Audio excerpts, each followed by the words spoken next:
السلام عليكم ورحمة الله وبركاته.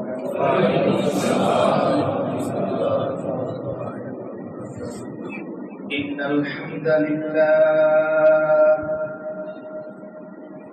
نحمده ونستعينه ونستغفره ونؤمن به ونتوكل عليه ونعوذ بالله من شرور أنفسنا ومن سيئات أعمالنا من يهده الله فلا مضل له ومن يضلله فلا هادي له ونشهد أن لا إله إلا الله وحده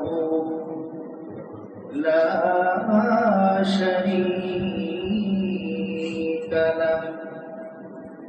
ونشهد أن سيدنا وسندنا وحبيب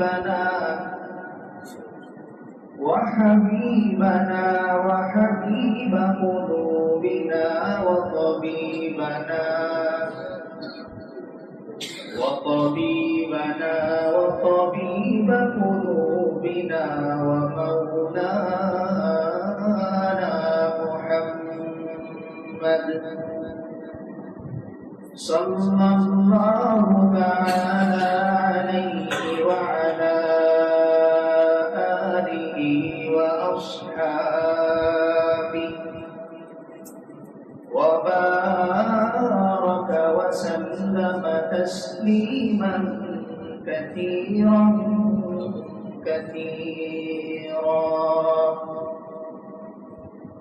أرسله بالحق بشيرا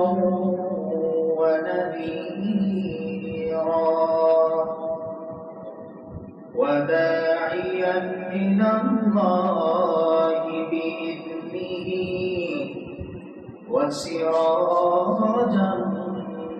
منيرا أما بعد فأعوذ بالله من الشيطان الرجيم بسم الله الرحمن الرحيم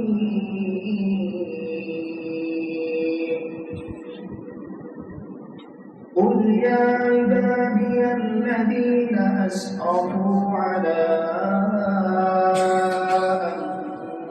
أنفسهم لا تقنطوا من رحمة الله إن الله يغفر الذنوب جميعا إنه هو الغفور الرحيم صدق الله العظيم وصدق رسوله النبي الكريم ونحن على ذلك لمن الشاهدين والشاكرين والحمد لله رب العالمين আমরা সবাই দরুদ ইব্রাহিম পড়ি اللهم صل على محمد وعلى آل محمد كما صليت على إبراهيم وعلى آل إبراهيم إنك حميد مجيد اللهم بارك على محمد وعلى آل محمد كما باركت على إبراهيم وعلى آل إبراهيم إنك حميد مجيد الحمد لله আল্লাহ তাআলার দরবারে লাখ কোটি শুকরিয়া যে মহান আল্লাহ রাব্বুল আলামিন আমাদেরকে আরবি মাসের বছরের প্রথম জমাতে আমাদের সকলকে হায়াতে বাঁচিয়ে রেখে আল্লাহ তাআলার প্রদত্ত বিধান বরকতময় সালাতুল জুমআ আদায় করার জন্য আমাদের সকলকে মসজিদে এসে উপস্থিত হবার তৌফিক দান করেছেন। এজন্য আমরা সকলেই একবার দিল থেকে শুকরিয়া আদান করি, আলহামদুলিল্লাহ। আল্লাহ তাআলা যে সমস্ত বান্দাদের শুরুটা ভালো দিয়ে করেন, আশা করা যায় তাদের শেষটাও আল্লাহ তাআলা ভালোর মাধ্যমেই করবেন। গত সপ্তাহে আমরা আলোচনা করেছিলাম গুনাহ এবং গুনাহগার সম্পর্কে, যে একজন মুমিন বান্দা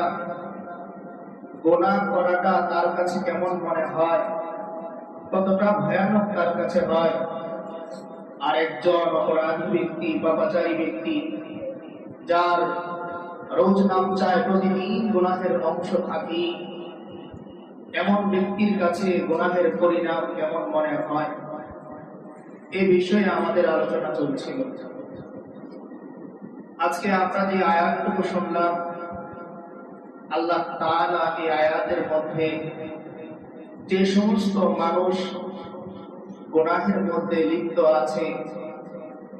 বা গুনাহের মধ্যে জড়িত আছে, তাদের জন্য আল্লাহ তাআলা এই আয়াতটিকে সুসংবাদ হিসেবে নাযিল করেছেন। এই আয়াতে আল্লাহ তাআলা এই কথাই বলতেছেন যে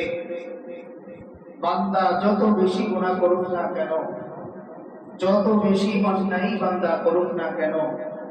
আল্লাহর ক্ষমার সামনে, আল্লাহর রহমতের সামনে এই গুনাহ